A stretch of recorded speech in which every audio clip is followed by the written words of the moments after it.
Welcome back to Detroit's Morning Answer.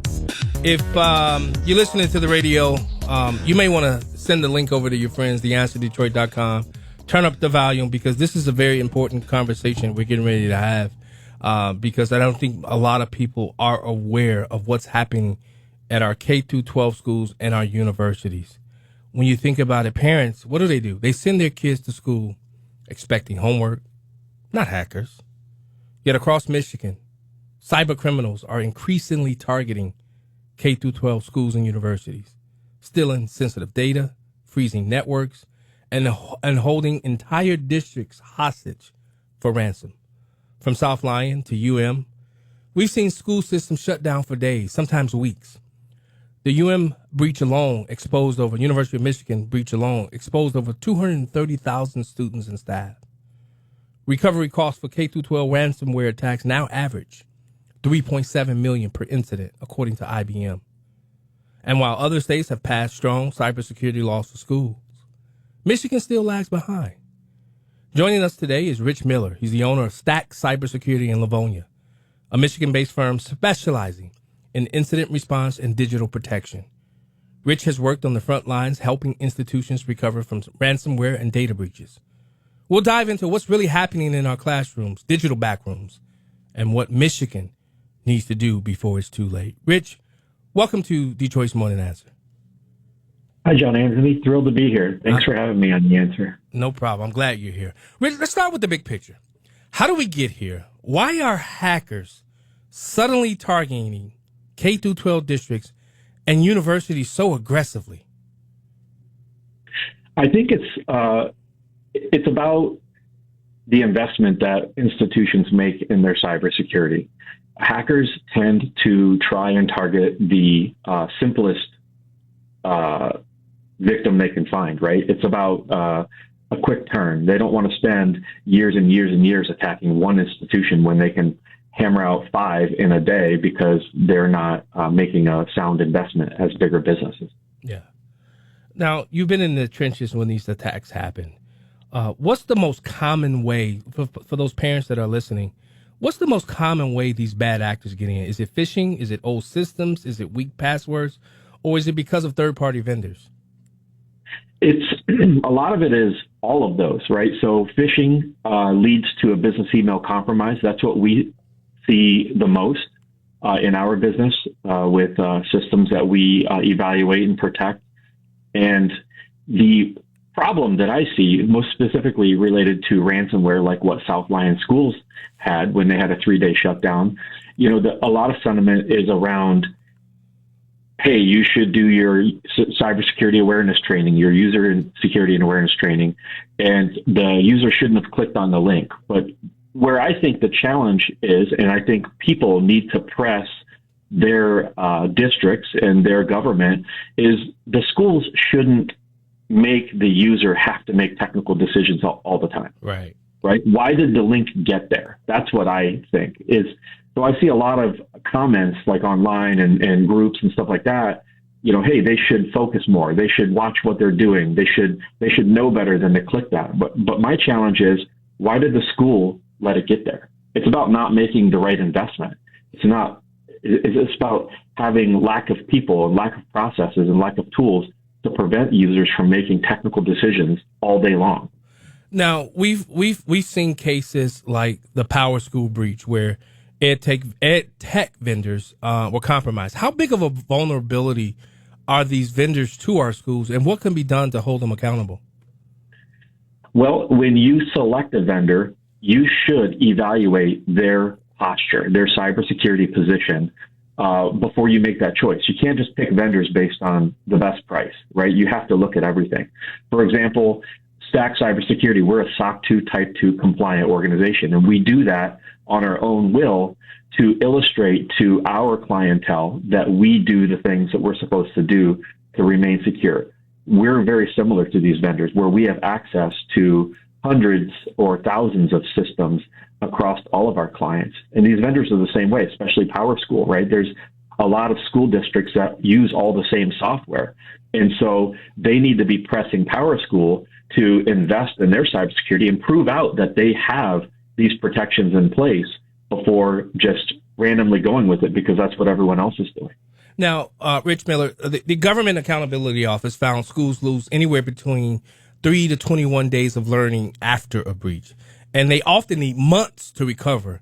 What does that first 72 hours look like when your team steps in after a Michigan district gets hit?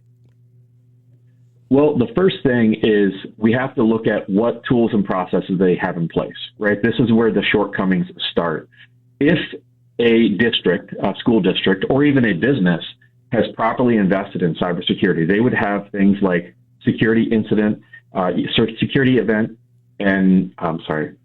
security incident and event management, SIM is what we call it, or EDR, which is endpoint detection and response. These tools can knock down the net result of an attack really quickly. They can minimize what happens. But when they don't, the first thing that we have to do is we have to load all these tools on there, and then we start looking, we start watching.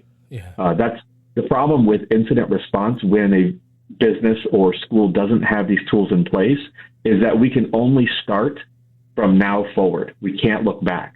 And SIM gives you the ability to look back and figure out where it came in, how it came in, and where it spread. Was there any data exfiltrated? A lot of these schools say, oh, well, no data was exfiltrated. But if they don't have SIM, they have no way of telling it whether or not it was exfiltrated. They have no clue.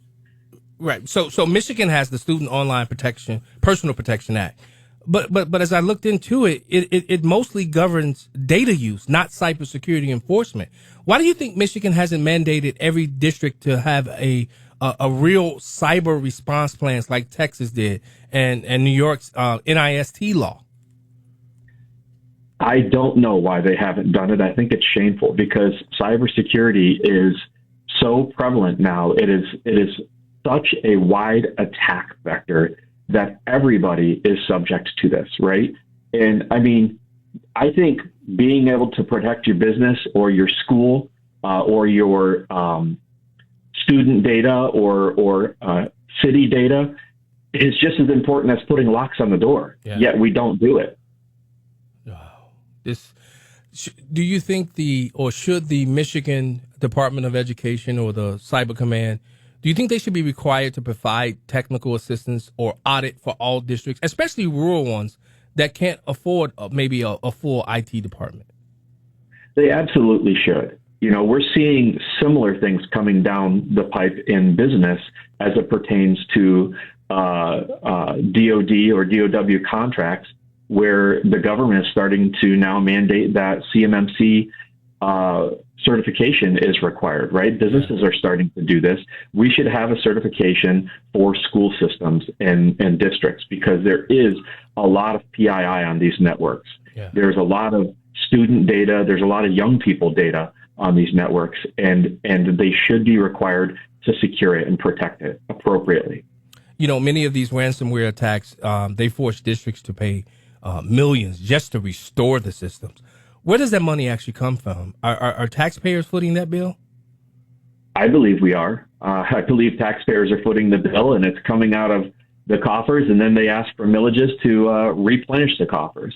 You know, the thing is when you don't do the right stuff up front, when your incident response plan is only reactionary, you can pay the ransom. I can go on the dark web, and in 15 minutes, I can find a list of locations where I can download all of this breached data, right? When businesses or schools pay the ransom, it doesn't stop the threat actors from publishing the data online. Usually it's available for purchase online. And then when they don't pay the ransom, they typically make the data available for free. And you said ransom. What's some of the information? What's some of the data that gets taken from the K through 12 and universities? What's some of that data? And it goes out onto the dark web, right?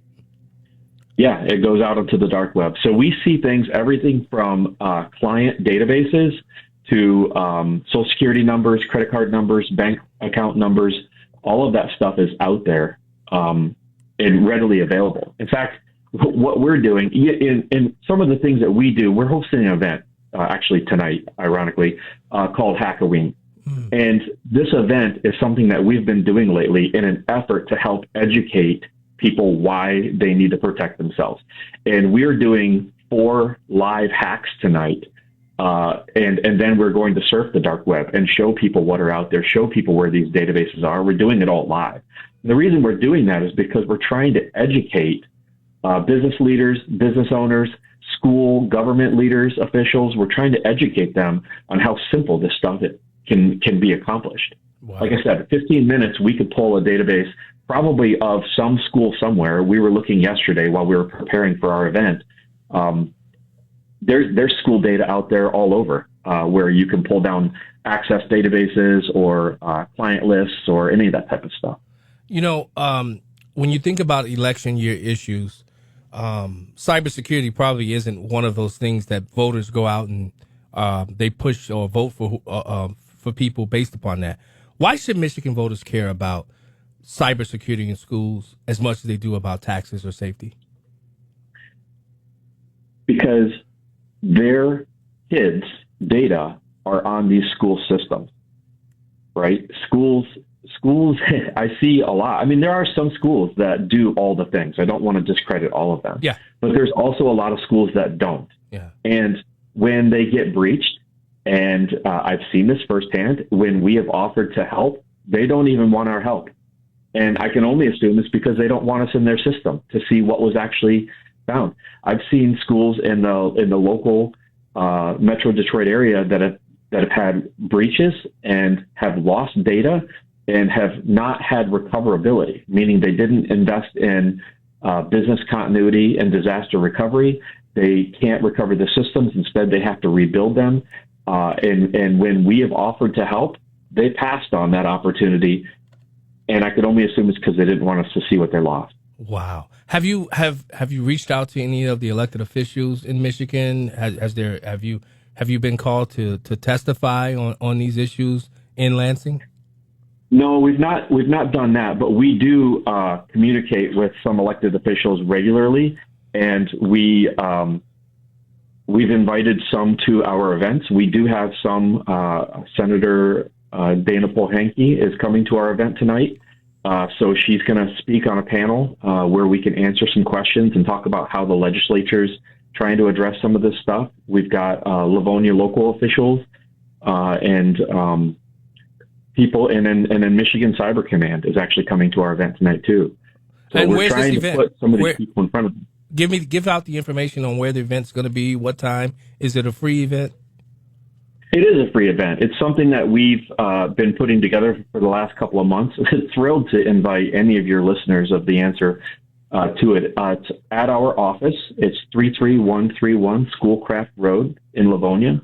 If you're familiar with Livonia, our parking lot touches Mason's parking lot, so we're right behind. I know exactly where you're at. Yes, sir. And it'll be fun. We're showing some live hacks. That's what's kind of neat. So we're going to make it a little bit educational, try to have some fun, cocktails, hors d'oeuvres. The idea is it's a little bit of a Halloween party, but the theme is dressed like a hacker. So you can kind of wear whatever you want. You had me at cocktails. But, excuse me, I just recently spoke in Livonia, and I have a huge listening audience in Livonia because I interviewed Cherie Bernhardt about the $150 million referendum that was defeated there. So the people of Livonia, they love John Anthony. No, I'm just kidding. I'm not kidding, but yes, we do. Yeah. So I really do hope that people do go out and show up to this event, because this is an informational for parents, right? Too. It is, absolutely. It's informational for parents. Parents need to know what this stuff is, and they need to know the right things to ask their school and their elected officials if they're paying attention. Yeah. And Cherie, you better be there. You better take all your kids there as well, and your hubby. But because I think about this, and it's them having I know my kids, at least my two olders, they brought laptops home. Is that part of the reason why that this cybersecurity is a bigger issue now? Because now kids are now able to take computers home from school as well?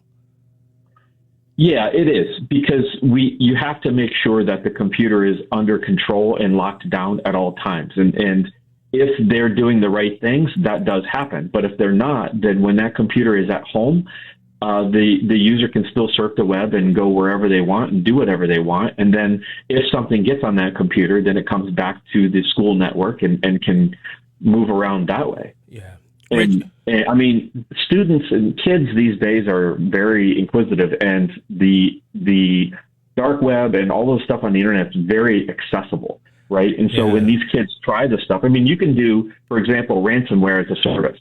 So you can go on the dark web, and in a couple of minutes, you can actually purchase ransomware as a service and direct where you want the threat actors to attack, and just pay them. And they just take a little cut of what they get, and they'll do it for next to nothing. Now, Rich, you've seen schools at their worst moments: networks frozen, data stolen, kids crying because their college apps are gone.